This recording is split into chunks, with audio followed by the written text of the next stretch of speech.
Hai guys, ketemu lagi dengan saya Niko Boygan. Oke, pada kali ini kita akan membahas mengenai bagaimana cara membuat ekoenzim. Nah, apa sih ekoenzim itu? Ya, ekoenzim mungkin buat sebagian orang baru dengar ya. Ekoenzim adalah cairan ya. Seperti ini bukan kopi, bukan madu ya. Ini adalah cairan ekoenzim yang dibuat berdasarkan fermentasi. Fermentasinya dari apa? Nah, nanti di sini saya akan memberikan cara-cara membuatnya bagaimana ya, termasuk juga manfaatnya untuk apa saja ya. Oke guys, untuk itu jangan kemana-mana, tonton sampai habis ya. Jangan lupa subscribe, oke?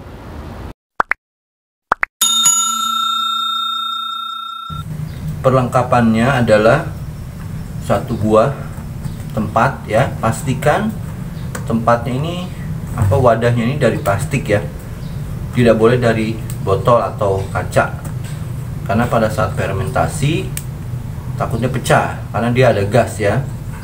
Tuh, kemudian apalagi perlengkapan timbangan, itu buat menimbang ya berapa kilo kulit buah yang sudah terkumpul dan sayuran ya.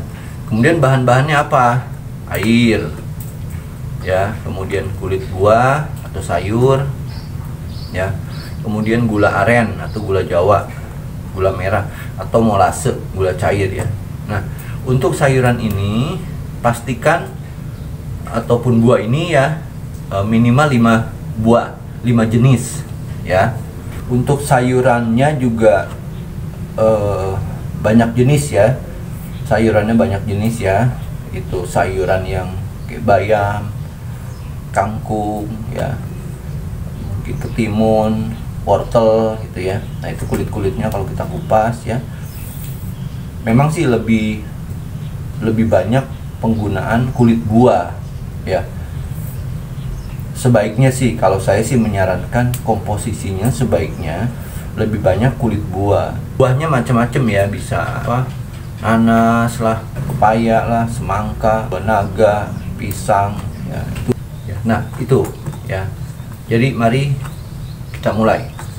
Sekarang kita mulai mengaplikasikan ya. Jadi wadahnya ini saya di sini menyiapkannya itu kapasitasnya 30 liter. Tapi saya gunakan di sini hanya 10 liter air ya. Jadi nggak full ya.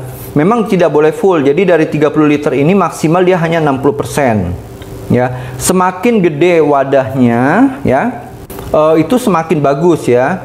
Pembuatan ekoenzim ini kan fermentasi ya. Nah, fermentasi ini kan pasti menghasilkan gas ya. Nah, ketika menghasilkan gas ini, maka dia perlu yang namanya pembuangan itu lebih besar. Sekarang kita mulai. Pertama adalah airnya kita udah isi ya. Saya udah isikan airnya 10 liter. Kemudian yang kedua adalah gula aren ya. Nah, gula aren ini 1 kilo ya. Jadi perbandingannya 10 liter air ya. Jadi sebelum kita masukkan gulanya ke dalam air ini, kita potong kecil-kecil ya. Potong, nggak usah kecil banget ya.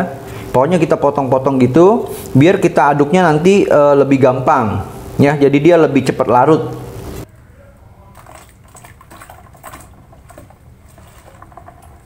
Kemudian setelah itu kita aduk-aduk ya.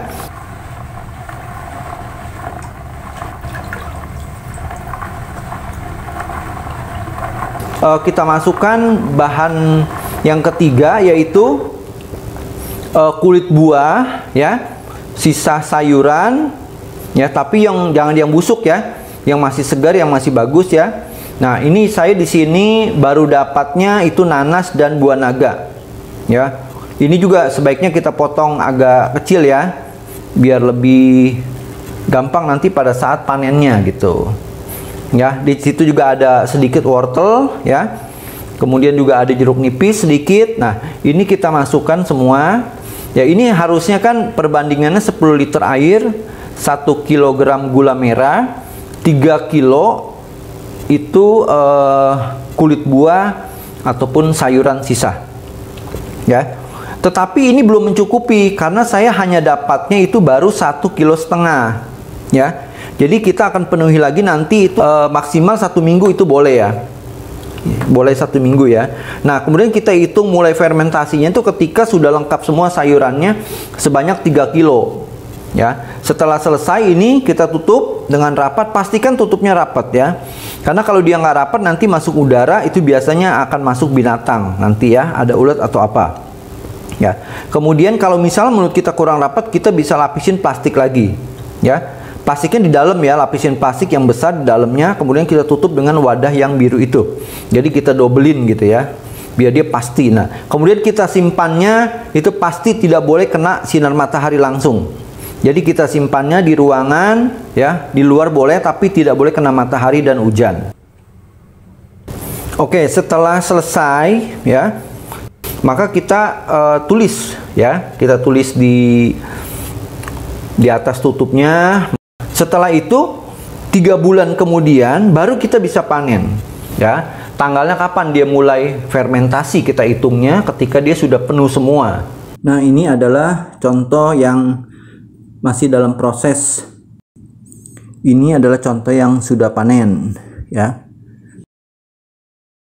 Ini adalah contoh beberapa manfaat ekoenzim yang bisa kita gunakan untuk kehidupan kita sehari-hari ya, seperti untuk mencuci piring ya, kemudian untuk mandi, untuk keramas ya, terapi rendam kaki ya, untuk mencuci atau membersihkan kaca jendela, untuk ngepel ya, untuk tanaman.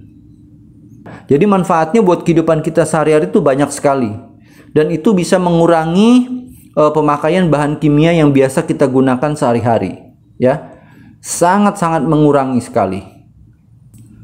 Oke guys, itu cara-cara membuat ekoenzim ya. Semoga bermanfaat. Terima kasih.